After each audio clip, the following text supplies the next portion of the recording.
My name is James, and I never thought that an ordinary family dinner would change my life forever.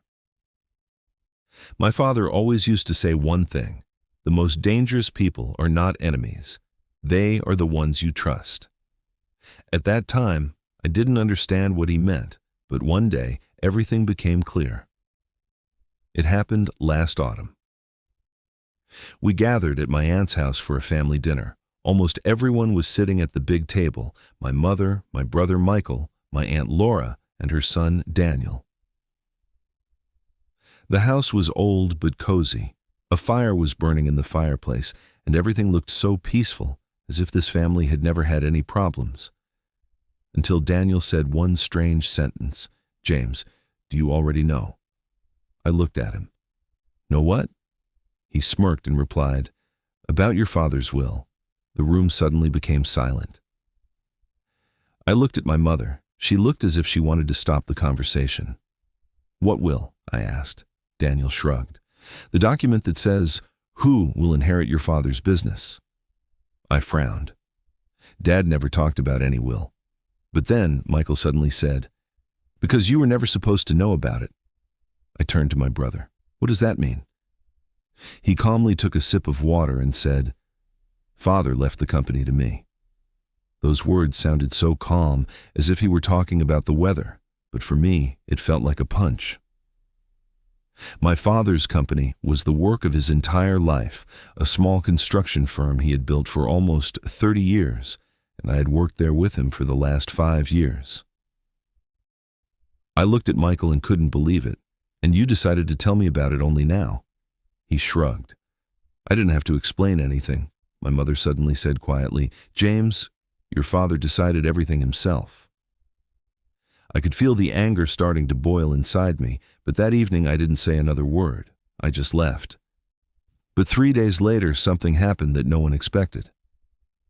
My father's notary called me, and he said one sentence that turned the whole story upside down. "James, there is a second will." The next morning, I went straight to the notary's office. I didn't sleep that night. The words kept repeating in my head: "There is a second will." I didn't know what it meant, but something inside me felt that the story wasn't finished yet. When I arrived, the notary was already waiting for me. He was an older man who had known my father for many years. He looked serious when he invited me to sit down. Then he opened a folder and slowly placed a document on the table. "Your father came here 3 months before he died," he said. "He asked me to prepare another will, but he also asked me to show it to you only if certain things happened." My heart started beating faster. "What things?" I asked. The notary looked directly at me. "If the first will was revealed to you in a dishonest way." I didn't understand at first. Then he continued, "Your father suspected that someone in the family might try to manipulate the situation after his death." I felt a strange chill.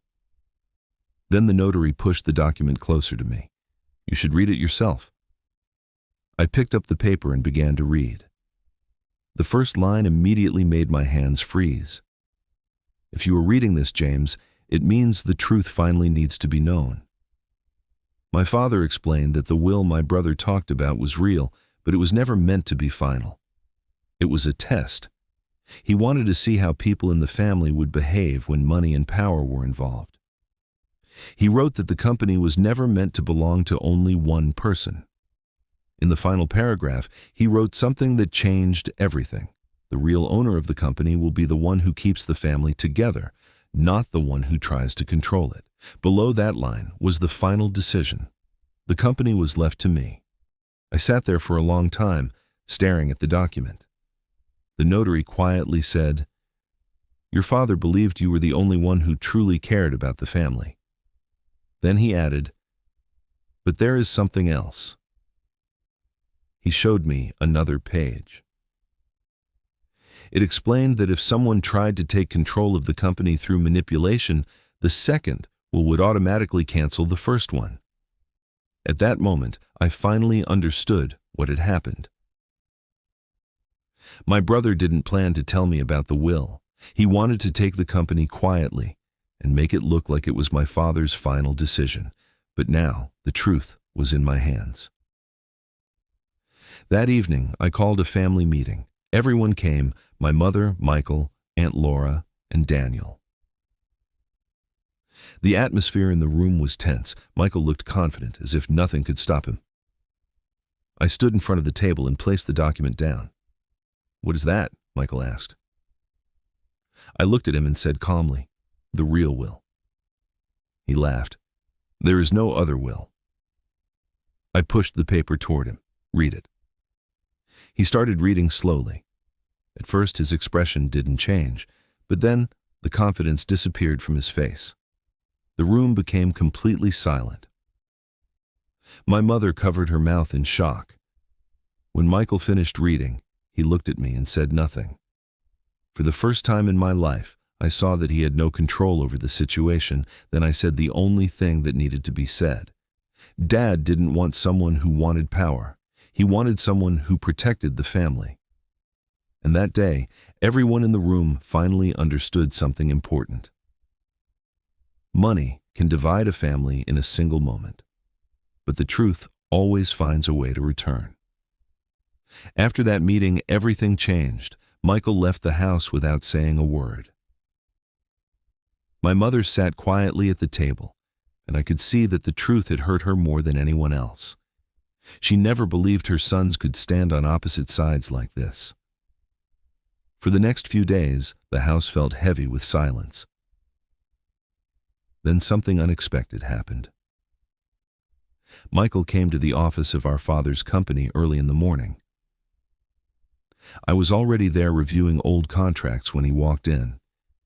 He didn't look angry this time. He looked tired. He stood in the doorway for a moment and then said quietly, "So it's really yours now."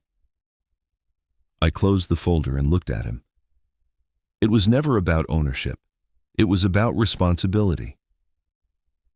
He walked slowly through the office, looking at the walls covered with old photos of our father building the company from nothing. After a long pause, he said, "I thought Dad trusted me more." I shook my head. He trusted both of us, but he wanted someone who would protect the family, not control it. Michael didn't answer. He just looked at one of the photos where our father was standing between us when we were kids. That was the moment I realized something. Maybe this story was never really about money or a company. Maybe it was about the choices we make when power is placed in front of us.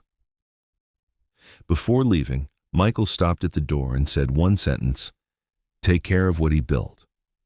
Then he walked away. Months passed. The company continued to grow, and I tried to run it the same way my father did, honestly and carefully. My mother sometimes came to the office just to sit in the chair where my father used to drink his morning coffee. One evening I stayed late finishing paperwork. When I walked outside, I saw a familiar car parked across the street. Michael stepped out. He walked toward me slowly. This time, there was no tension between us. He looked at the building and said, "Dad would be proud of this place." I nodded. He built it for the family. Michael sighed and looked down. I spent so much time chasing control that I almost lost everything that mattered. I didn't say anything for a moment. Then I told him, "You didn't lose everything? You're still my brother." He looked surprised. Then he gave a small smile for the first time in a long time. We stood there in silence, looking at the office building our father created from nothing. And in that moment, I finally understood something important. A business can grow. A house can be rebuilt. Money can be earned again. But a family only survives when someone decides to protect it instead of owning it. I thought the story of the will had finally ended. Life slowly returned to normal. The company was running well, and my mother finally started to smile again. The tension that once filled our family seemed to fade with time. But one afternoon, something unexpected happened. I was in my office reviewing financial reports when my assistant knocked on the door. She looked confused and said, "James, there is someone here asking about your father's old projects." I told her to send the man in. few seconds later, a middle-aged man walked into the office. He carried a worn leather folder and looked around the room as if he had been there many years ago. Then he said something strange. "Your father once helped me when no one else would." I stood up and asked, "How did you know him?" He slowly placed the folder on the table and opened it. Inside were old construction plans and photographs of a building I had never seen before. 20 years ago, your father started a small community project. He wanted to build affordable homes for families who couldn't afford them, but the project was never finished after investors pulled out. I looked at the papers carefully. The drawings had my father's handwriting all over them. Then the man continued, "Your father told me one day that if he couldn't finish it, maybe his sons would. But he also said something else. He said the son who truly understood the meaning of family would know what to do with this project."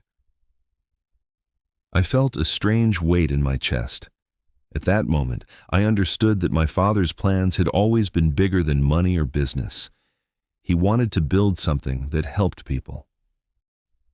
The man closed the folder and pushed it toward me. "I kept these plans all these years because I believed someone in your family would finish what he started." I looked down at the documents again and realized something important. The story my father started wasn't over yet, and maybe the real legacy he left behind was never the company. It was the chance to continue the work he believed in.